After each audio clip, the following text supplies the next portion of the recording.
This one's for my The Bible is inerrant friends. Nothing says perfect in all things historical like a dead giant with two opposing obituaries. Welcome back to Pesky Passages, where your favorite doctrines face serious challenges and we learn to ask better questions along the way.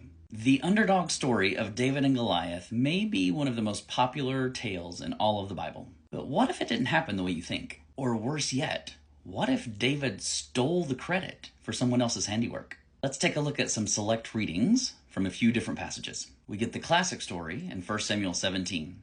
And there came out from the camp of the Philistines a champion named Goliath of Gath, whose height was 4 cubits in a span. The shaft of his spear was like a weaver's beam. David prevailed over the Philistine with a sling and a stone, striking down the Philistine and killing him. In 2 Samuel 21, we get a different story. Then there was another battle with the Philistines at Gob, and Elhanan, son of Jair, the Bethlehemite, killed Goliath the Gittite, the shaft of whose spear was like a weaver's beam. And to only add more drama, we get the cover-up in 1 Chronicles 20. Again, there was war with the Philistines, and Elhanan, son of Jair, killed Lochmi, the brother of the Goliath the Hittite, the shaft of whose spear was like a weaver's beam.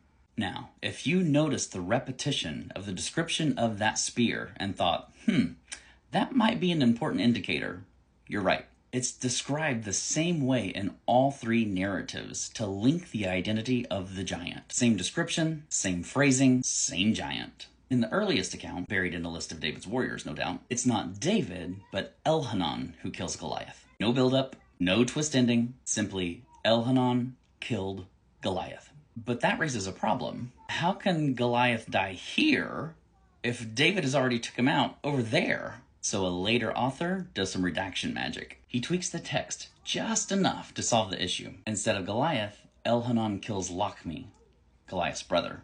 Problem solved. Except it's not, because the Hebrew words for Bethlehemite and Lochmi, the brother of, are nearly identical. The fix was likely just a spelling swap, a well-intentioned edit to keep David's hands clean and looking heroic. And that long, detailed David and Goliath chapter, many scholars believe it came later, building David's legend with borrowed language, lifted imagery, and story beats from Elhanan's earlier battle. Even Goliath got bigger over time. Literally, earlier manuscripts say he was just over 6 feet tall. Later manuscripts, he's grown to over 9 feet. The giant didn't just grow in size, he grew in story. And Elhanan quietly disappeared to make room for a king. This isn't just a factual glitch.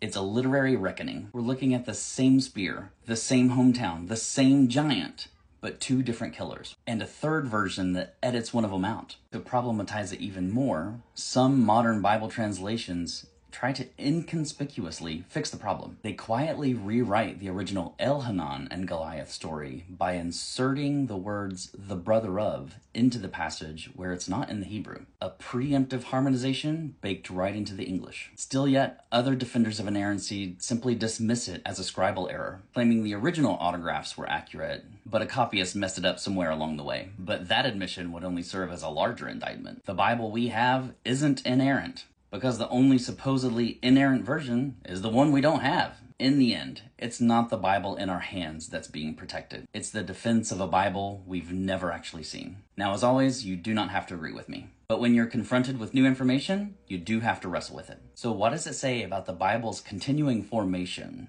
that a later author felt the need to reassign Elhanan's victory to David? Are contradictions in the Bible like this a bug to be squashed, or a feature to be better understood? Does your faith depend on the Bible being perfectly, historically, and scientifically true? Can something still be true, even if it's not factual? If our faith is shaken when the Bible isn't perfect, was our faith ever really in Jesus, or just in the book about him?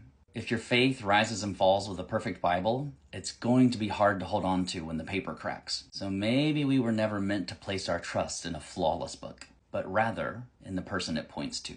Come along if you like. We'll see if we can't figure out how to do this together.